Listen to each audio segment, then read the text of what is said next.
Bonjour, bien. Hello, welcome to this roundtable on a subject which is at the heart of the news. Is AI disrupting competition rules? We'll talk about competition and sovereignty with everyone that is on the stage.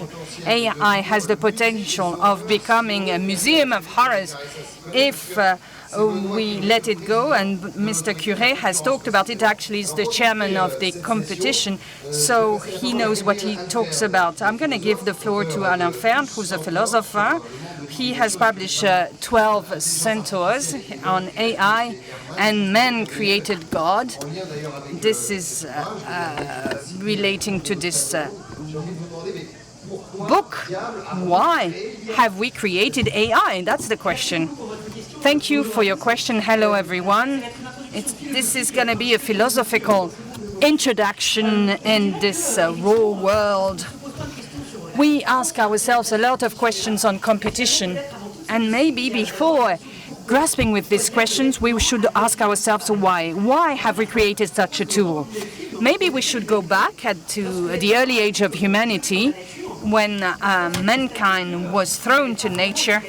And it's true that man didn't have a lot of assets. They didn't have the grits and everything that the lion has, that the fish has, that all the animals had. So there was a complex of inferiority on the part of mankind. And the senses were not very much developed if we compare with sight and hearing. So we needed to develop tools to fill the gap and to decuplate, to multiply our power and being able to survive and navigate through this environment. So the tools are the silex, the stethoscope, and so on. And ultimately, down the road, AI that is in line with this long history of tools as developed by humanity. I would like to add another element.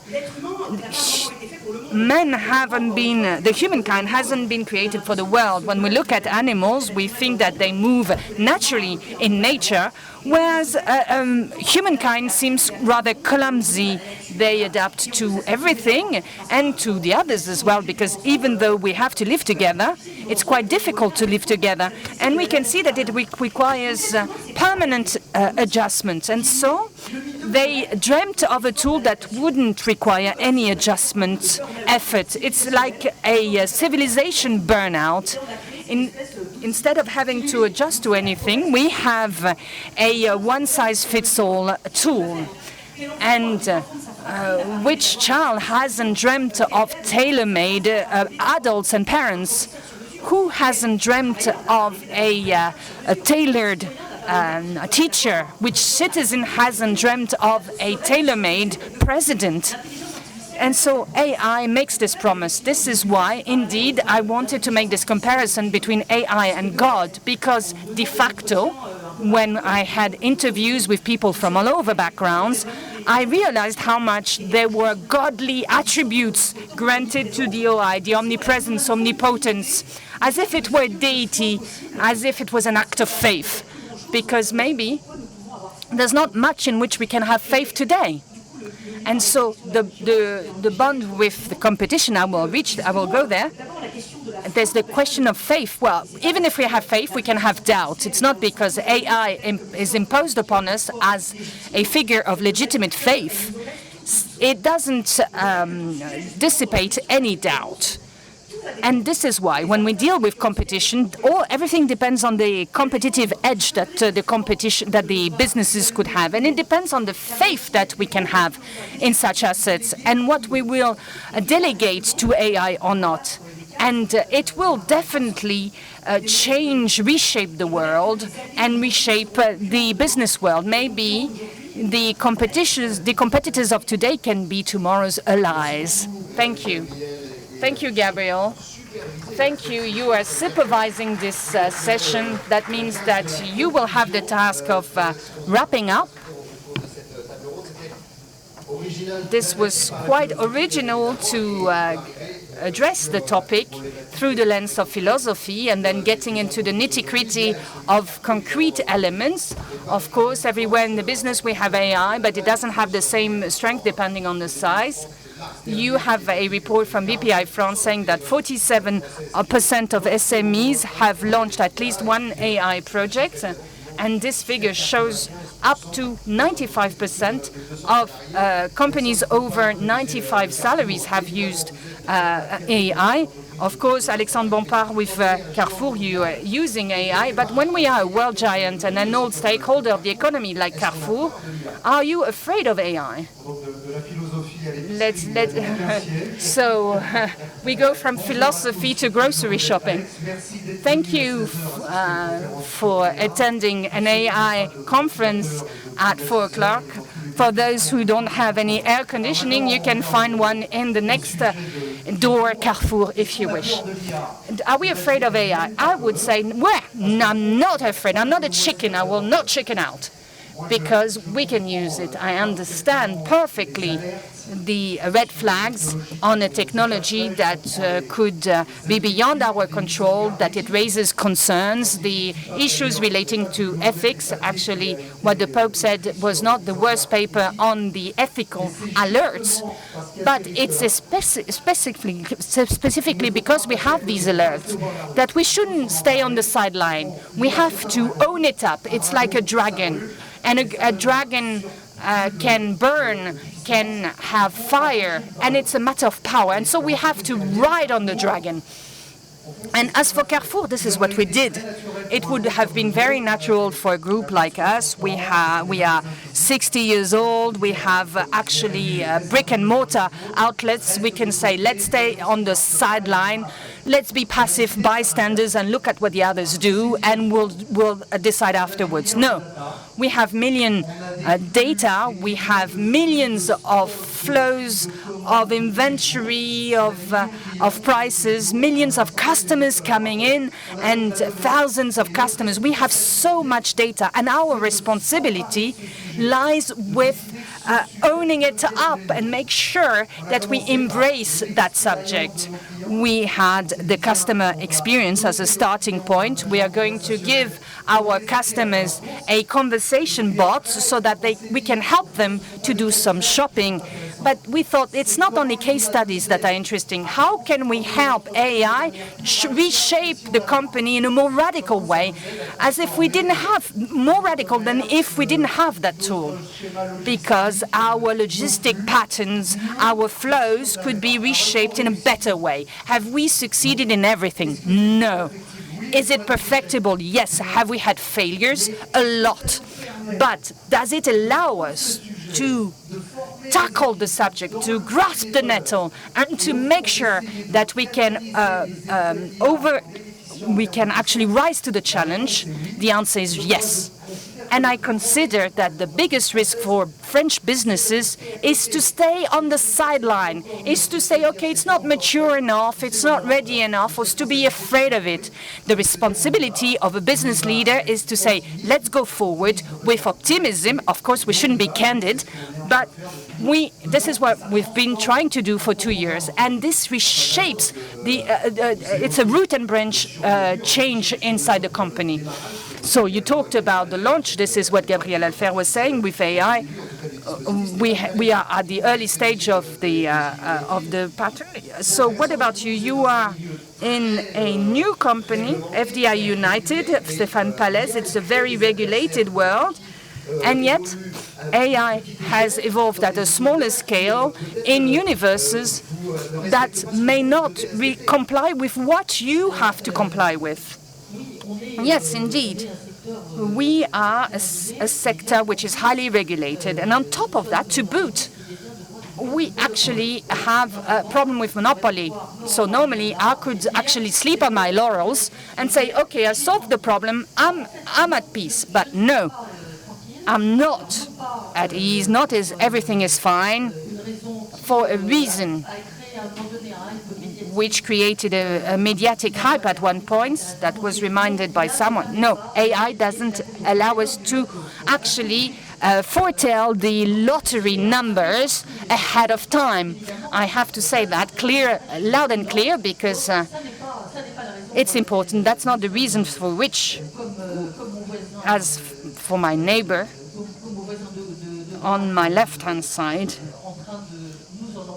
we are trying to address it. And even though we are in a highly regulated sector, even though we have the management of monopolies of lottery in France, in reality, we are in a highly changing world, and we have competitors, and this is a matter of our customers' portfolio. For instance, when you have a regulator creating predictive markets on sports betting, that's in the US. I'm not saying that it's in France. However, clearly, they're competing with us. And these great stakeholders, one of them is Meta, saying, OK, maybe I'm going to create an app in which I'm going to put all the data of my customers. They have 3 billion people using this app a day. And what will be proposed to them will be financial products that are sports betting. So competition is indeed in front of us, and so we have to tackle the problem. But it is also a significant innovation opportunity in terms of gaming, in the relationship with our customers, in risk management, because this is part and parcel of our job. And we have no choice. We have to take the bull by the horns, and the competitors are on our doorstep. So this is the question that was asked to André Kamel, Ben & Company, because we have two big stakeholders, each in their own respective segments beside you. So does it churn the competitiveness of these big stakeholders because they are smaller, new entrants, or is there a bonus on the size to innovate, to develop new AI programs? As I said earlier, you have more AI with big companies than with SMEs, of course, obviously. Hello, everyone. I'm delighted to be with you and to talk about this competitive disruption that actually concerns us day and night. To the question that you ask, will big corporations have a competitive edge? The answer is yes, but it's not the same competitive edge anymore because AI is changing the rules of the game. So we can produce tomorrow. The size will also allow to learn quicker, faster. With the startup today, thanks to AI, we can actually, with not a lot of resources and not a lot of effort, to reach in a few years a size that would require decades earlier on to reach that point. However, in front of these startups, you have the big corps. And the big corps have always three assets that are very difficult to reproduce. Alexandre was talking about data. First, big corp asset, competitive edge, it's data that is available. Secondly, it's the capacity to invest, because all these technological changes require financial efforts to, and this CAPEX capacity, and then to roll out AI at scale. Because you, Alexandre, were talking about how to roll out AI in all your outlets. This is the capacity that will make a difference with the startups. But the real danger is not the size. The real danger is the half size, is the thing in the middle, neither agile enough to be startups, nor powerful enough to invest massively. And these companies can actually have a huge risk exposure. These are the ones that we have in France. We also have champions of big giants as well.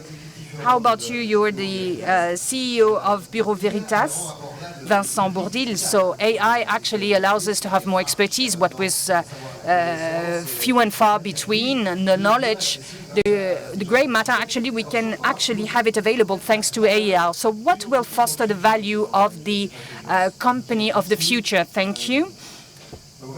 Well, what you're saying is on what will value lie and the competitive edge of businesses in the future. What has been said so far, which is very interesting, is that we're the first generation that has to face the abundance of intelligence, what was rare, access to know-how, to knowledge, the intelligence, everything that is smart is becoming easily accessible, is affordable, and it's not expensive. And so what is becoming rare now? Because this is where we have a competitive edge. Well, you've said it before. That's proprietary data, as you've said it. But also what will remain is the capacity of execution, of implementation to impact what is real, the infrastructures that underpin the production of AI. But I would like to follow up on what Gabriel was saying earlier. But it's not because we have faith that we shouldn't have doubt. We have a matter of trust. Why trust? Because with Bureau Veritas for 200 years, we ask ourselves the question of trust. We work in so many countries. We have 40,000 employees, and we wonder, how can we instill trust? How can we actually trust a product or a tool? And today, AI agents are probability officers, if you want. They will say what is likely to happen. It's a matter of correlation. You ask 4 times a question to AI, you probably have 4 similar answers, but not the same answers. So if you want to know in which hotel you should spend your weekend in Aix-en-Provence, it doesn't matter if you change your hotel. But if you have a physical AI, they will make decisions on networks, on dams, on energy assets. That will be a problem. And so we have to know what is true, what can I trust, and which AI shall I roll out in such and such case. And there are some AI that are rather determinist that will actually answer the same answer every time. And what is of interest is rather to help us build a world where we have checkable data, binding data, trackable, traceable data, which will be for which responsibility will be held. In a world where intelligence is plentiful, where trust was implicit so far, now intelligence is becoming rare, and it is an economic asset today. And so we believe in what the value will make, and trust is part of it. I would like to follow up on what Oliver has said, because you're CEO of SAP, and so you are the heart of the matrix, and your job is to create absolute trust in the tools that you will offer on the market. AI, what does AI do? What's the usefulness of data? In which way will it actually reassure people?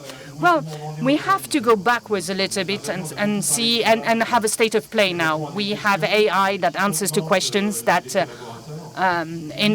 augment the capacity of employees. Now we are reaching a point where AI is doing something, an agent-based AI, which is capable of automating processes from end to end.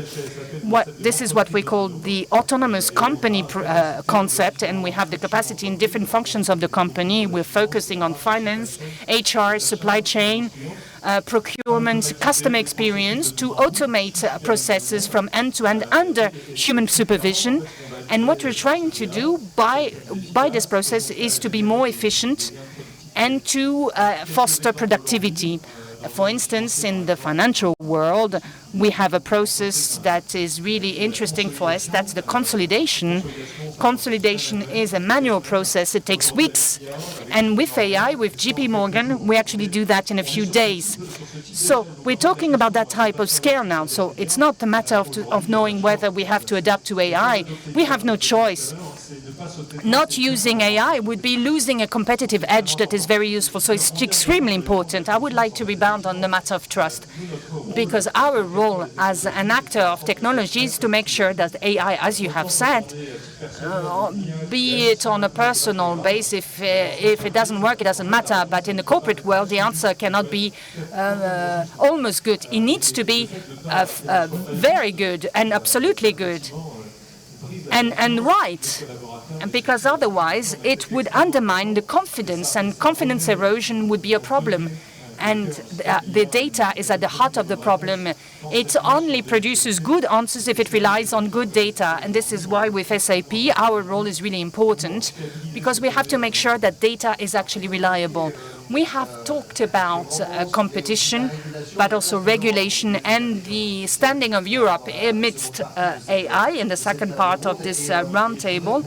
And I would like to launch this. I would like to let Stéphane Alexandre react, but Gabriel Alfer, you said maybe it's a world that will compel competitors to forge partnerships. Maybe you can explain this, because that would be the opposite of competition. Yes, indeed, because we're always talking about competition, but it will actually change alliances altogether. When we talk about AI, what's interesting is not only to have data, a lot of data, no, but to make associations, to connect the dots, and to forge partnerships between everyone.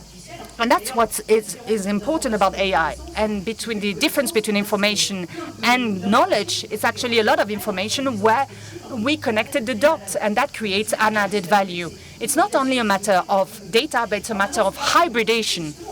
And what is interesting is the improbable wedding combination of data, but also improbable combinations between segments, between industries. So instead of focusing on what is frightening us, basically the competitors of tomorrow, we can say that maybe there are strategic stakeholders in my local environment with whom I can do co-development, co-innovation, pool investments, and maybe also make investments together. And maybe they are the worst competitors now, but maybe together we can invest in a common platform. Then we can do whatever we want with this data, but we can develop things, elements in common, and we can start from there. So let's not focus on competitors only.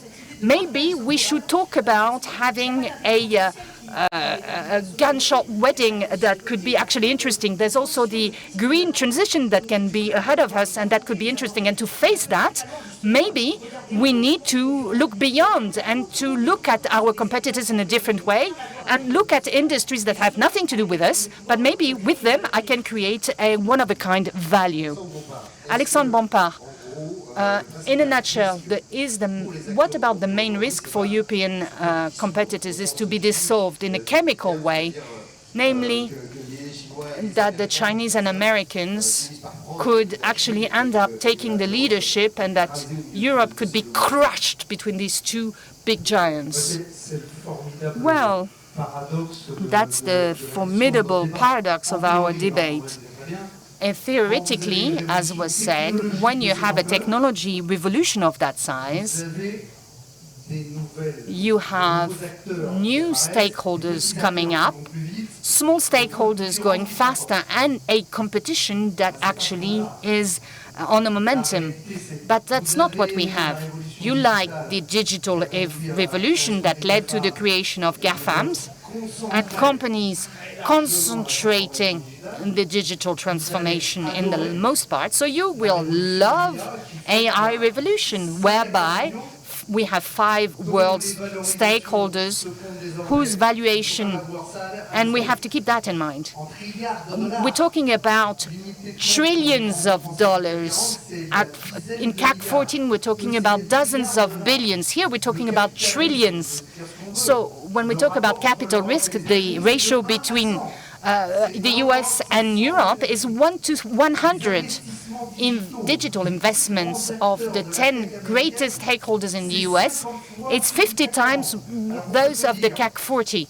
So we can say it's okay, we can create new platforms and new corporations. But the reality is that we have a concentration of power. And I stopped at the borders of the US because I don't have reliable data on China. And we know that it's more or less on the same playing field, at the same level. So it's a matter of sovereignty of AI.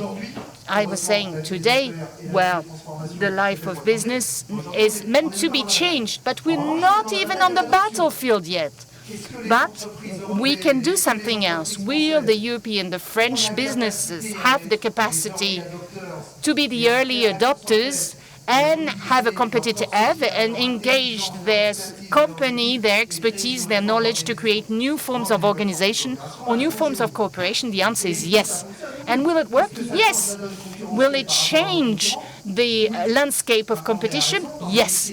in small margin realms where you have small concentration. If you are the early adopters, because we are the leaders in our segment, so we can see you gain in productivity, you gain in know-how, in customer experience, so you improve the overall functioning of your company. But the reality is, if we go backwards a little bit and we think, okay, can Europe be dissolved from a technological point of view? Well, it's already the case. And to change this, well, it's very complicated. Is it possible? I don't know.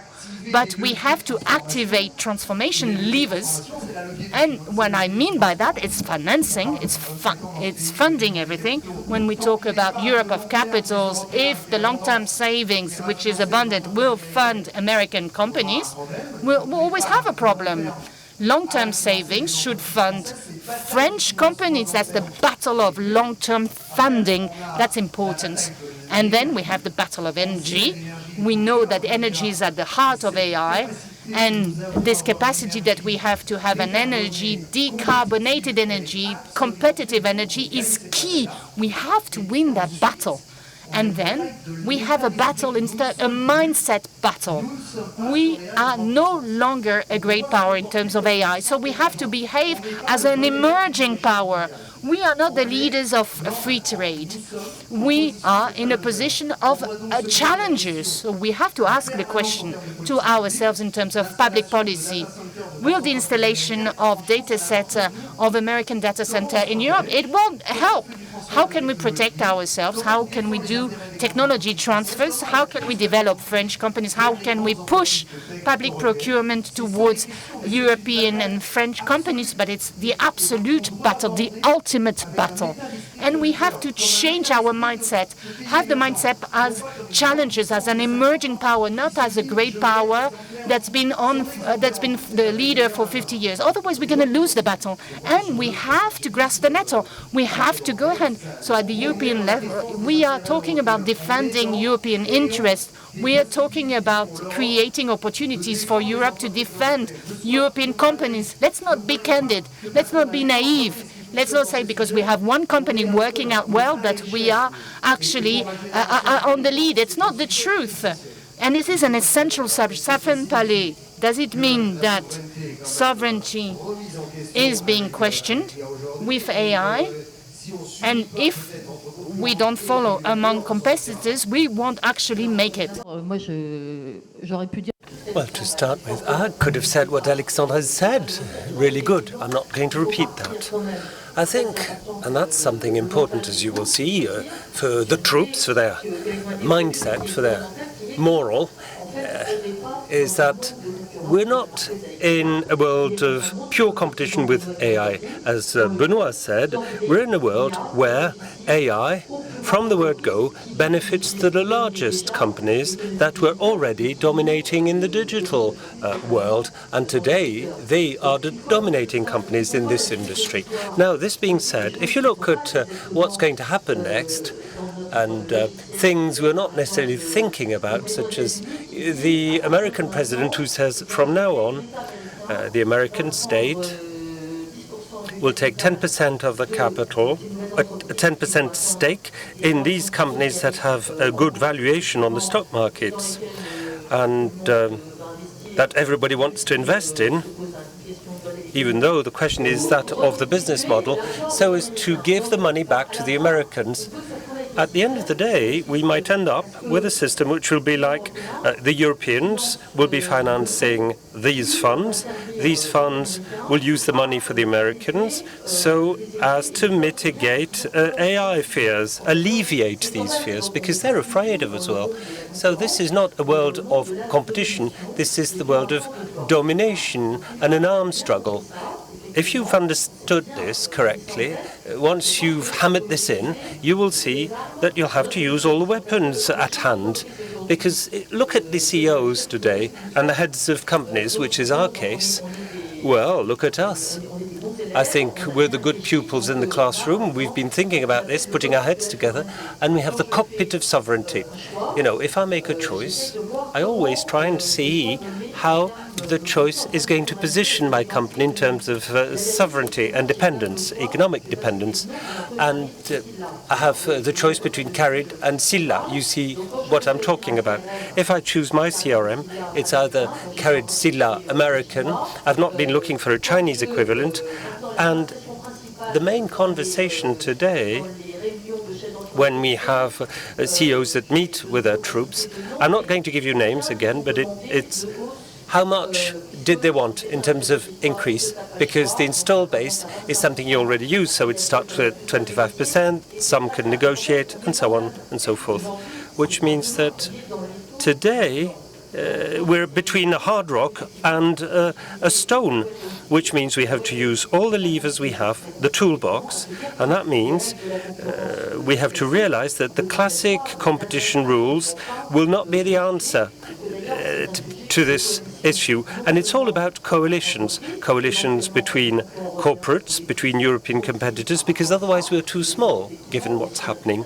But also, it has to do with policy making, with protectionism in some cases, and massive investments made by Europe at a large scale. And at present, we have some type of wake-up call.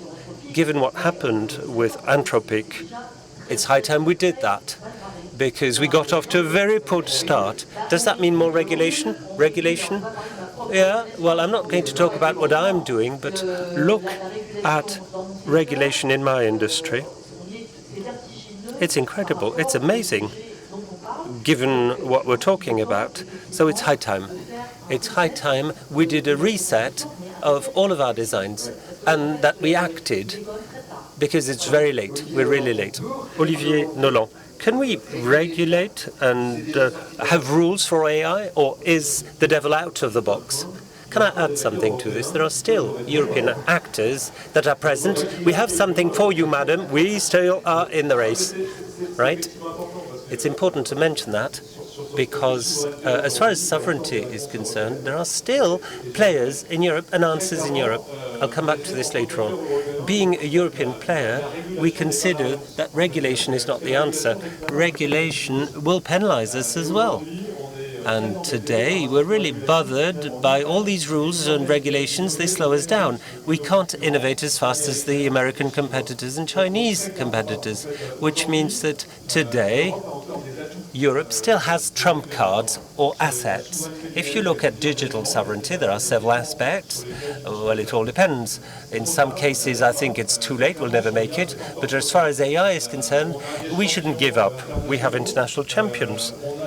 We have industrial data sets that are very important to train AI. We have the best in some of our best universities. We have schools that train people who will be working for the Silicon Valley companies. Some come back. We have a network of startups that's quite buoyant. And particularly in France, we're talking about Mistral, but there are many companies as well present in this room that are very good, with good profiles. So what we need is not more regulation. We need an industrial plan for AI in Europe. We need to find allies in different countries. SAP is a German company, and you were talking about alliances. Well, today we've made alliances with Mistral. We are an international company, so we have operations all over the world. And by the way, we could even work with Microsoft, Anthropic, and the other actors. But we've decided to work with other European champions. The objective is to come up with a European solution. And as far as sovereignty is concerned, what we want is a multi-tiered sovereignty. We want to be autonomous and keep some of our autonomy. We don't really want that moment when we'll have to go through the switch off. So we have to find the most essential building blocks that we need to have. That'll be sovereign building blocks, thanks to which we'll catch up and find other alternatives should we run into difficulties. Now, Vincent Bourdil, what about you? What about these building blocks or bricks? Can I ask you a very straightforward question about the data centers? Maybe they're located in Europe, but we don't produce them. We don't produce the microprocessors, as well as was said earlier on. We're not always in the race, in the technological race. There's a train that's gone by. I was listening to you, and I thought what's really good with the technology is that it's a bit paradoxical in a way. Everybody uses that technology. It's very democratic, per se. That is, it's very democratic. Everybody is on an equal footing in terms of usages and access. Over a couple of years, everybody's used it, and yet it's very focused. In a couple of years, what we've seen is a full ecosystem that's developed between the ultra-dominating stakeholders. And they're saying it. You were saying the semiconductors. The CEO of NVIDIA says, what's AI? AI is about infrastructure. He talks about the AI infrastructure. And that means it's not about the software warfare. It's an industrial warfare or struggle. As you said before, it's very much about an industrial topic, but also energy. It uses a lot of energy. This poses a lot of questions today. It's a financial battle, but it's also a geopolitical battle as well. We've seen that clearly. Bureau Veritas, what do we do? Well, we help those who set up their data centers. It's the physical world. It's electrical engineering. We have to commission. We have to make sure that things work. So we work with all the stakeholders, all the players in the industry. But also, we've seen that there are industrialization projects in Europe that is producing chips, foundries, etc. All these projects have started. Did we get off to a bad start in Europe? Yeah, that's true. That's true, because we're missing many of these building blocks or bricks, as you said. Can I perhaps come back to something? There are two ways to go about it, to regain sovereignty. The first thing you can do is rebuild the supply chain from scratch. You're going to invent your industrial stakeholders or players. That's what we call usually in our jargon the supply push. And in parallel, there's the demand pool. That is, you can use our best competitive edge in Europe. That is the size of our European market, that everybody uses the market. The market is so big that it has a lot of value for all the American actors. There's the Eurostack thinkers, very active in Brussels, for which there are draft regulations. And what they're saying is that we would need to get organized. We have to make sure that tendering in Europe is well organized so that we would include terms and conditions to these tendering processes or call for tenders.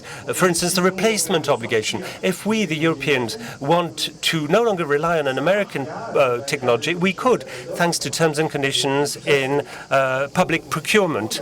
This is what we're working on, plus European preference, plus another topic, which is replacement. And it's also based in contractual law. With that, we'll catch up. We'll have enough time to catch up and develop our European industry. Because what we're seeing today is that it's very much American for the time being. Stéphane Palais, could you pick on that, please? And then we'll listen to Marc-André Camel. Now, when we prepared the panel discussion, Stéphane Palais, you said we shouldn't be behind the walls of our fortress. But that's what we're doing. We're building a wall. No. I'm for the war of movement, not the war of position. Read some books about this. There's one very famous book, which is called L'étrange défaite, the strange defeat. It's about position war, with an army that doesn't communicate, an army which is divided, and how this will lead to failure. And mainly when you think you're going to fail or lose the battle. Now, to use this the battle of war, this image of war, sorry, I'm frightened, that's true, but that's because I think we need to act. I think it's the best ingredient or trigger to act and to think out of the box. And that means at European level, and more particularly at European level. We talked about the critical size before. We said the problem with the companies is the mid-sized companies. It's the same for states. That is, we're too small. Each state is too small. We have many assets, many good things, as was said earlier on. That is, we have good technological assets, we have knowledge and skills, but we are very fragmented compared with the big powers, the American players. So I'm very happy to hear that. There are many solutions that exist out there, because I think we need to get moving quickly. what's positive is that there's a large consensus on the fact that we need to move now. Okay, to use this image of war again, Marc-André Camel, what about you? This is a warfare. This is a defensive warfare for the time being. And the sinews of war is money. And if you're a European company, do you know the amounts to be invested to remain competitive? Alexandre was talking about this. It's all about resources. Now, this question you're asking is interesting. It makes me think of a recent number, Martial. In a recent survey, 80% of the heads of companies were saying that AI so far was not up to what it was claiming it could do. 80% of heads of companies are frustrated. They're saying that we can't see the fruit of our investments. Return on investment, is that what you mean? Yeah, but even before we talk about the amounts to be invested, the real question is the type of transformation we need to finance. Now, look at what's happened in the past 2 or 3 years. Look at the world of AI. Well, most of the companies have been stacking up lots of use cases. Use case is the phrase I loathe, but these use cases, that's about trying out things, experiments. And it doesn't mean going at scale. It doesn't mean you're going to have a cutting edge. So let's stop about this use case tyranny. You can't win if you just stuck up the pilots. You will win the battle only if you change the way the company operates. That's why our ROI that you were talking about, Martial, is something that happens when you change the company from one end to the end. Procurement, HR, finance function, contacts with the clients, production, well, you name it. That is, look at the different business lines of the company, end to end, through and through, and with AI, you can perhaps reduce the level of frictions. That's how to go about it. That's how you can have a good return on investment. Make sure that you have the end-to-end transformation. And there's a second thing that's important. Today, if you look around, look at the different players, there are 4 or 5 emerging AI players, and the companies will all use the same models, but they will not all have access to the same talents. So for us, the winners will be the companies that develop what Baines called the bilingual profiles, because these people talk the industry language, the company language, they know how to create value in a given company, but at the same time, they understand how a technology can speed up the creation of value. The more of these bilingual profiles we have, the better, and the more successful. So think about this. If you think about this, you will see that this cutting edge will come first from what we've done when we work on the organization, the teams, the workforce, the way you go about it, before choosing the right algorithm. That's why the amounts to be invested is something important, but the transformation of talents is even more important. Now, since we're talking about money, Alexandre Bompard, you were talking about the union of capital before. That is an answer at a European scale. Now, we are in X. Is that a call in some way, or do you think we're going to make it one of these days? Are you asking for more awareness, or are you saying we no longer have a choice? We've been talking about the union of capital for 25 years. For 25 years, people have been working on the matter. If one of our companies today was to develop a project which would take 25 years to come to no fruition, we would have changed and fired 6 CEOs at least. Do we still have time? I was about to say yes. But we must, and I mean we must change the speed at which we work. We have an exceptional asset. We have huge amounts of savings in Europe. We have a mountain of savings. 19% is the amount of savings in France. Way too high. If this is long-term savings that can fund growth projects, it's something very positive. But look at reality.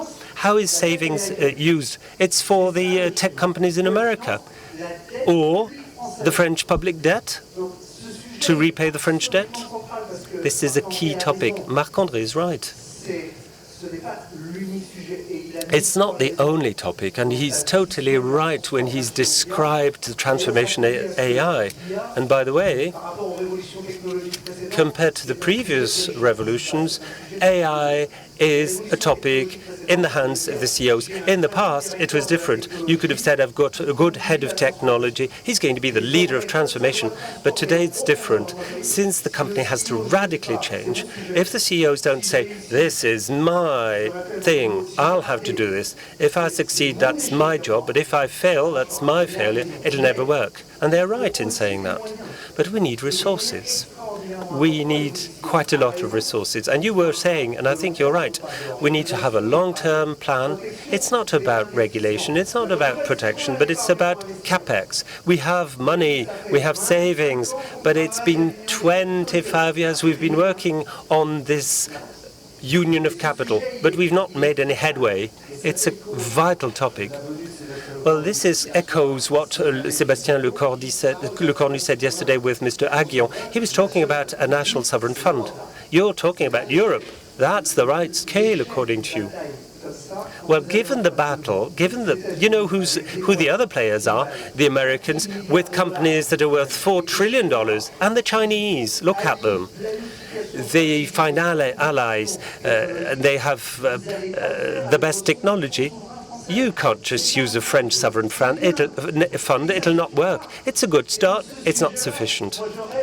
My dream is that I would like the key European CEOs to say, okay, we have 3 years. Okay, 5 big groups. We have 3 years to win the battle. It's essential for Europe. I am a CEO myself. I know, but I'm also a European citizen.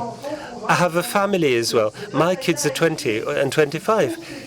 This is a key battle. The union of capital is essential. Now, okay, I have another question to you.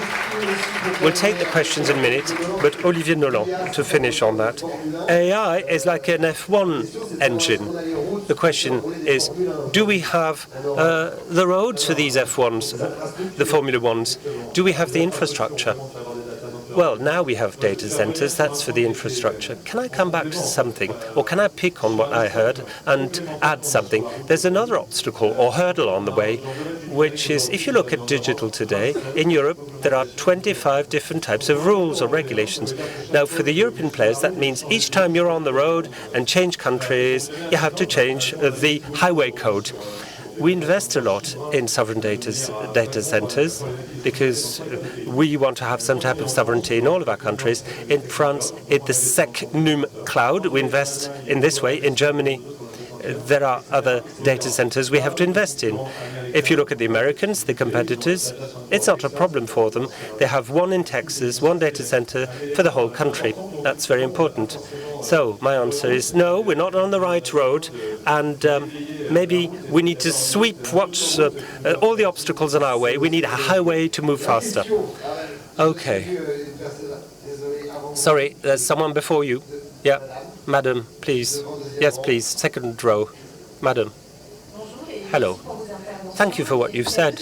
Now, 2 weeks ago at Vivatech, we talked a lot about agentic AI and robotics and the adoption of AI.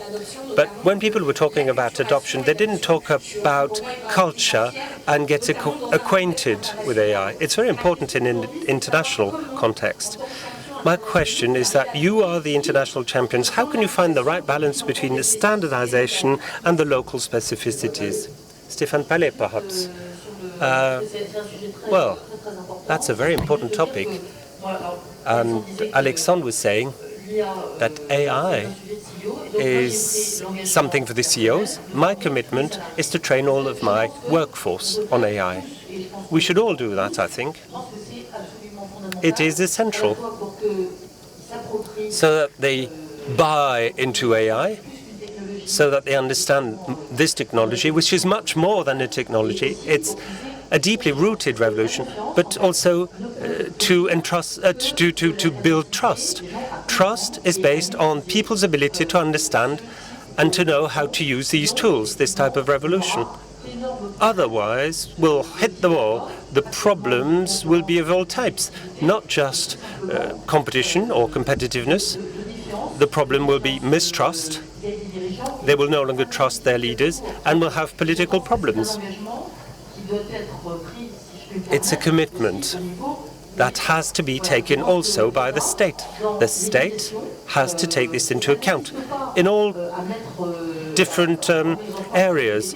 Education, not for the kids, they know how to use ChatGPT, but education, by that I mean children should use their skills and use their critical eye so as to use these tools, but also so that they understand that there are problems like ethical problems or hallucinations. I think it's important for our societies, and for France it is a fundamental point. Thank you very much. We will quickly wrap up. Gabrielle Alfern, back to philosophy. And what about how we relate to time? Because time is speeding up. Okay, but I have only 1 minute. Yeah, we have to speed up. And also, it's all about the future, because with AI we have data sets, that is, tangible things. So if all the decisions are made on that basis, that is, probabilities, it's as if we were saying that the future will be ensuing from the present or the past. It's always a dangerous thing to do, even before AI. Mankind was always looking at the present and the past to justify the future decisions or the decisions made for the future. It's always dangerous. It doesn't work like this. It's not like playing chess with the kings, the queens. Sometimes you have centaurs on the chessboard. It's never the future you've been thinking about. And César Pallès was saying human imagination is a lot poorer than reality. Right, excellent. Thank you very much, the 6 of you. Thank you very much for your attention, and I hope you enjoyed.